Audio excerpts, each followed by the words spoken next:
Welcome to the Sci-Fi Continuum. I'm Stan, your narrator. Make sure you subscribe to our channel for more stories.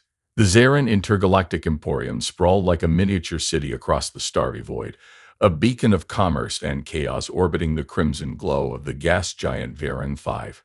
A symphony of alien dialects buzzed in the air, mingling with the tantalizing smells of exotic cuisines and the faint hum of anti-gravity transport belts. Humans, Gorons, and countless other species wove through the multi-leveled maze of shops, their various shades and textures of skin creating a kaleidoscope under the neon lights. Evan Thorne sauntered through the chaos, blending in perfectly despite his status as a wanted man on 3 moons. A human black market dealer of no small reputation. He even had come to Zarin to secure a cloaking chip so advanced it was said to render ships invisible not just to radars, but to the naked eye. Officially, the Emporium prohibited such illegal tech. Unofficially, anyone with enough credits and discretion could buy anything from contraband to counterfeit identities. Evan adjusted his jacket collar, tugged a scarf up to obscure his face, and scanned the bustling crowd. His contact hadn't shown yet, and the tension curled in his stomach like a coiled spring. Then he saw her. She stood out even among the eclectic crowd, a woman with electric blue skin that shimmered under the fluorescent lights. Her platinum blonde bob framed a face that was simultaneously mischievous and seductive, with sharp golden eyes that practically glowed. She wore a sleek, black, plunging dress that caught every reflective light, hugging her lithe yet curvaceous figure like a second skin. She wasn't just beautiful, she was trouble. Evan forced himself to look away, but it was too late. The woman's gaze flicked to him, sharp and knowing. She arched a brow, a small smirk curling her lips. He turned his attention to a nearby vendor selling dubious healing crystals, pretending to browse. Out of the corner of his eye, he saw her tuck a small item into her bag with a fluid, practiced motion. His heart skipped a beat, not from attraction, though that was there too, but from recognition. She was a thief. The next time he saw her, Evan was deep in the electronics wing of the Emporium, pretending to inspect a display of outdated power converters. He hadn't meant to follow her, not exactly, but his curiosity and instincts had gotten the better of him. The blue-skinned woman was at a stall not far away, casually browsing a rack of illegal data chips. Her movements were precise, deliberate, as though she were weighing each action against some internal scale of risk and reward. She picked up a small silver cylinder, examined it, and then put it back on the display. Without missing a beat, she pivoted, locking eyes with Evan. "Following me, human?" she asked, her voice smooth and laced with amusement. Evan put on his best disarming smile. "Just shopping. This place has, quite the selection." Her lips twitched in what could have been a smirk or a sneer. "And here I thought you were a tourist. Guess I underestimated you." "Tourist?" Evan gestured at his plain clothes. What gave it away? The jacket or the poorly concealed sense of danger? The woman chuckled, a sound that sent a surprising warmth through his chest. "Both. You're not very subtle. And you're not very careful," Evan shot back, lowering his voice. "That little swipe back at HFY fashion. Pretty obvious." She tilted her head, unbothered. "Obvious, but effective. What are you going to do? Turn me in?"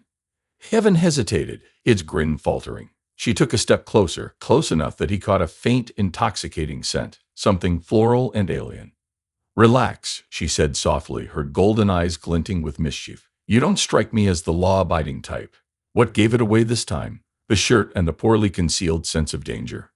They ended up at a food court, sitting at a table tucked into a shadow-shy corner. The chaotic mix of alien foods filled the air with spicy, sweet, and sour aromas, but Evan barely noticed. He was too focused on the enigmatic woman sitting across from him. "So," he began, "do I get a name, or do I just keep calling you the blue thief in my head?" She rolled her eyes but smiled. "It's Panava." "Evan." He extended a hand, which she ignored entirely. "Evan," she repeated, testing the name like it was an unfamiliar fruit. "What are you really doing here, Evan? Because you don't look like a tourist, but you don't look like a local either." "I could ask you the same thing," he countered. She shrugged, taking a delicate sip from her drink. "Just passing through, making a little money where I can." Evan raised a brow. "By selling stolen goods. By acquiring and redistributing misplaced items," she corrected, smirking. "And you? What's your excuse?" Evan hesitated. He didn't know why he felt the urge to tell her anything, but something about Panava made lying seem pointless. looking for something valuable. Care to be more specific? Not really. Kanata leaned back, eyeing him critically. You got guts, I'll give you that. Most humans would have bolted by now. Maybe I'm not most humans. Maybe, she murmured, her gaze lingering on him for a moment. The air between them was charged, the din of the mall fading into the background. Then Panava leaned forward, her expression turning playful. Let's not dance around this, she said. You're interesting, even, and I don't say that lightly. Back at you, he replied, his pulse quickening. What do you say we skip the games? Her voice dropped, a teasing edge to it. Find a quiet spot to get to know each other better. Ivan blinked. Here? In the middle of the Emporium? Panava's grin widened.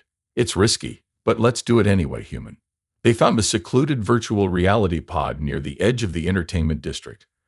The pod, once used for immersive gaming, had fallen into disrepair, its neon signage flickering dimly.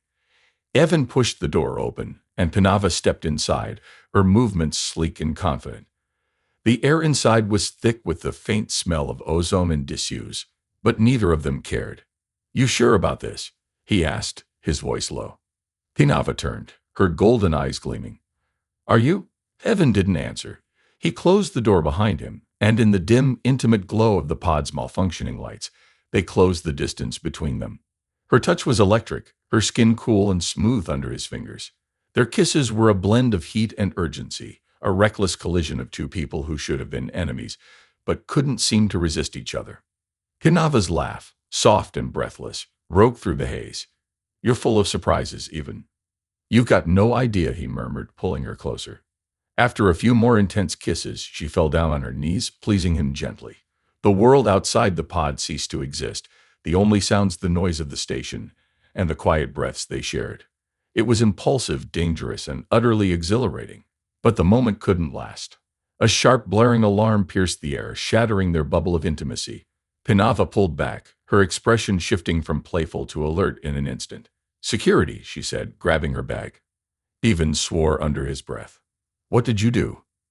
Nothing they can prove, she shot back, a wicked grin flashing across her face. Come on, human. Let's see if you can keep up. She darted out of the pod, and Ivan followed while pulling his pants up, adrenaline surging as they plunged headlong into the chaos of the Emporium. Ivan sprinted after Panava, dodging vendors, patrons, and a particularly angry Zarian merchant waving a metal spatula. His heart pounded in time with the blaring alarms as security drones zipped through the corridors, their bright lights casting frantic shadows.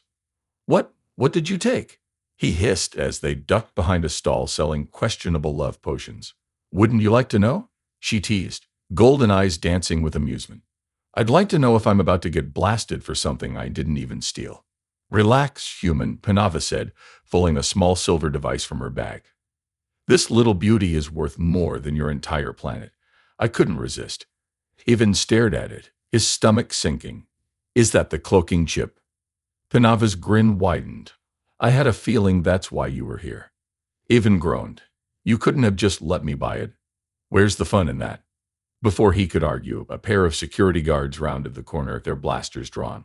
Panava shoved the chip into Ivan's hands. Hold this. What? She grabbed him by the front of his shirt and pulled him into a kiss. Ivan froze for a split second, caught completely off guard before leaning into it. Her lips were soft, her body pressed against his with just enough pressure to scramble his thoughts. The guards paused, exchanging an awkward glance. Move along, lovebirds, one muttered, waving them off. Panava broke the kiss, a satisfied smirk on her face. See, easy. You're insane, Ivan said, his voice hoarse. And yet here you are. They navigated the maze of corridors with practiced ease, even marveling at Panava's ability to turn every chase into a game.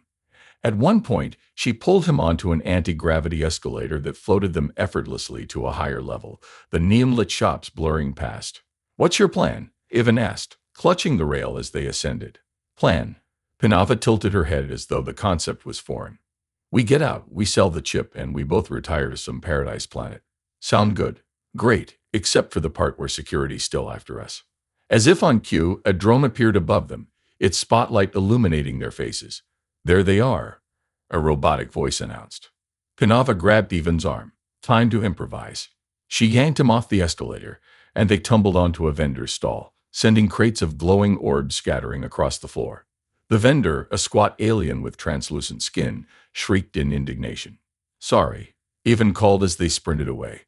They finally reached a service corridor, its dim lighting and rusted walls a stark contrast to the glittering opulence of the main mall. Panava pressed her back against the wall, breathing heavily but still grinning. Admit it, she said. You're having fun. Ivan gave her a look. My idea of fun doesn't usually involve getting shot at. Maybe you need to expand your horizons. Before he could respond, a low hum filled the air. Ivan's stomach dropped as a sleek black drone rounded the corner, its blaster cannons glowing ominously. Down, he shouted, pulling Panava to the floor just as the drone fired. The blast scorched the wall above their heads, sending a shower of sparks raining down. Knight's reflexes, Panava said, her tone oddly calm for someone under fire. Not my first time dodging death, Ivan muttered. She pulled a small device from her bag and tossed it to him. Here, make yourself useful. What is this? EMP grenade. Should take out the drone if you throw it right. Ivan stared at the device, then at her. And if I don't, then we die. No pressure. Muttering a string of curses, Ivan primed the grenade and lobbed it at the drone. It hit the target with a satisfying thunk, and a pulse of blue light erupted, short-circuiting the machine in midair. The drone sputtered and dropped to the ground with a metallic thud. Not bad, human, Panava said, rising to her feet. I aim to impress. They emerged into a maintenance bay where dozens of hover trucks waited to transport goods to and from the Emporium. Panava scanned the area, her sharp gaze settling on a sleek black truck with an open cargo hold. That'll do, she said, grabbing Ivan's hand. Wait, are we stealing that? Borrowing, she corrected, dragging him toward the vehicle. They climbed into the truck just as more drones appeared, their red lights sweeping the bay. Panava slammed her palm against the controls, and the truck roared to life, lifting off the ground with a jolt. The drones fired, their shots glancing off the truck's reinforced hull. Panava maneuvered expertly, weaving between other vehicles as alarms blared and security forces swarmed the bay. Hold on, she shouted, flipping a switch. The truck shot forward, its engine screaming as it burst through the bay doors and into open space. Ivan clung to his seat, his heart racing as the Emporium shrank behind them. You do this often? He asked, his voice tight. Define often, Panava replied, her grin widening. When they were safely out of range, Panava set the truck to autopilot and leaned back in her seat, exhaling a long breath. Ivan glanced at her, his chest still heaving from the adrenaline. So, he said, what now? Panava reached into her bag and pulled out the cloaking chip, holding it up to the light. Now we find a buyer and split the profit. She gave him a sidelong glance. You're assuming I'm going to share. Ivan smirked. You could have ditched me back there, but you didn't. That tells me something. Oh, you like having me around? Panava laughed, the sound warm and genuine. Don't push your luck, human. Their eyes met, and for a moment, the tension between them softened into something almost comfortable. Thanks for saving my ass back there, Ivan said. Don't mention it. She leaned closer, her golden eyes gleaming. Seriously, don't mention it. Ivan chuckled, leaning back in his seat. The stars stretched endlessly before them, and for the first time in a long while, he felt a flicker of something resembling hope. They were an unlikely pair, thrown together by chance and chaos, but in that moment, it didn't seem to matter. The universe was vast and unpredictable, and Ivan couldn't shake the feeling that this was just the beginning of something extraordinary.